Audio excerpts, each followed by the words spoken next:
నిన్నటి పెనమలూరు ప్రజాగళం సభలో మంత్రి జోగి రమేష్ ను టార్గెట్ చేశారు చంద్రబాబు. ఆయన్ను జోరీగతో పోల్చారు. చంద్రబాబు కామెంట్స్ కు కౌంటర్ ఇచ్చారు జోగి రమేష్. అయితే ముందు చంద్రబాబు ఏమన్నారో ఒకసారి చూద్దాం. ఇక్కడ మంత్రి ఇప్పుడే ఉన్నాడు, మంత్రిగా ఉన్నాడు. జోరీగా వచ్చింది ఇక్కడికి. అదే జోగి. ఆ జోరీగా ఉంటే మిమ్మల్ని ఏం చేస్తుంది? వెంటాడుతుందా లేదా?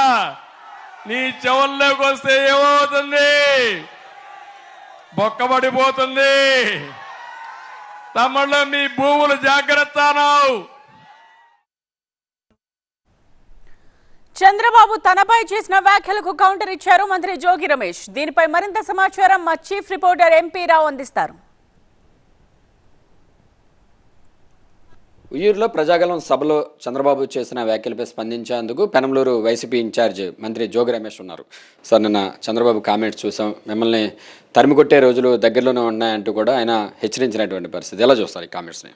జూన్ 4వ తారీఖున నన్ను తరిమి కొడతారా, చంద్రబాబు నాయుడిని కుప్పం నుంచి ఈ రాష్ట్రం నుంచి తరిమి కొడతారని చెప్పేసి ఫలితాలు ఒకసారి చంద్రబాబు నాయుడు చూస్తే నేను ఇక్కడ ఉంటానా, చంద్రబాబు నాయుడు పారిపోయి హైదరాబాద్లో ఉంటాడనేది స్పష్టంగా ప్రజలు తీర్పునివ్వబోతూ ఉన్నారు. చంద్రబాబు నాయుడు ముఖ్యమంత్రి పదవి కోసం పోటీ చేయట్లా, కేవలం కుప్పంలో ఎమ్మెల్యేగా గెలవటం కోసం ఆరాట పడుతున్నాడు తప్ప ముఖ్యమంత్రి పదవి కోసం కాదనేది స్పష్టంగా ఈ రోజున చంద్రబాబు నాయుడు కుప్పంలోనే ఓడిపోబోతున్నాడు. కాబట్టి ఇక్కడికి వచ్చి పెనమలూరులో నా మీద ఏదో సొల్లు వాగుడు ఆగాడు, ఏదో రాసిచ్చారు, అది చదివాడు, పోయాడు. పెనమలూరు ప్రజలకి ప్రతి ఒక్కరికి చెప్పాను, నా మాట నమ్మారు.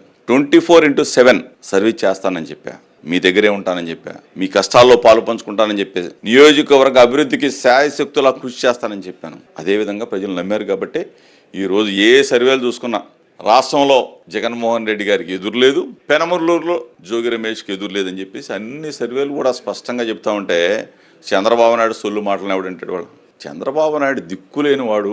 ముస్లిం మైనార్టీ నువ్వు చేయటమా?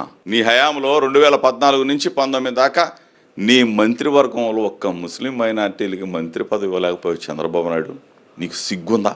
చంద్రబాబు నాయుడు హయాంలో 14 నుంచి 19 దాకా 29 గ్రామాల చుట్టూనే నేను చేస్తాను, ఇక్కడే అభివృద్ధి చేస్తానని చెప్పేసి మిగిలిన ప్రాంతం అంతా కూడా గ్రీన్ జోన్లో పెట్టాడు. ఈరోజు మేము వచ్చిన తర్వాత, మా జగనన్న వచ్చిన తర్వాత గ్రీన్ జోన్ ఎత్తేసిన తర్వాత పెనమలూరు నియోజకవర్గంలో అభివృద్ధి చూడండి ఒకసారి. రియల్ ఎస్టేట్ వ్యాపారం చూడండి, అపార్ట్మెంట్ కల్చర్ చూడండి. ఈరోజు మళ్ళా చెప్తా ఉన్నాం. ఇదే కాదు, మచిలీపట్నం పోర్టు నిర్మాణం శరవేగంగా జరుగుతూ ఉంది. విజయవాడ టు మచిలీపట్నం పోర్టుకి 6 వే అనుసంధానం చేయబోతా ఉన్నాం. పరిశ్రమలు రాబోతా ఉన్నాయి, యాన్సిలరీ యూనిట్స్ రాబోతా ఉన్నాయి.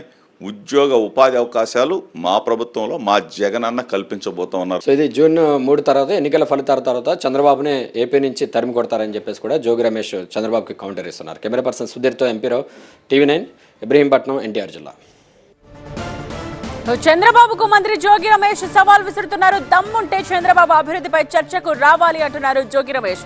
ఫలితాల తరువాత నేను ఇక్కడే ఉంటా, చంద్రబాబు మాత్రం హైదరాబాద్ పారిపోతారు, కుప్పంలో కూడా చంద్రబాబు గెలవరు అంటున్నారు జోగి రమేష్. చంద్రబాబు హయాంలో ముస్లింలకు పదవులు ఇవ్వలేదు అన్నారు. మైనార్టీల గురించి మాట్లాడే అర్హత చంద్రబాబుకు లేదు అన్నారాయన. వైసీపీ హయాంలోనే పెనమలూరులో అభివృద్ధి జరిగిందన్నారు. పెనమలూరులో వైసీపీ గెలుపు ఖాయమంటున్నారు జోగి రమేష్.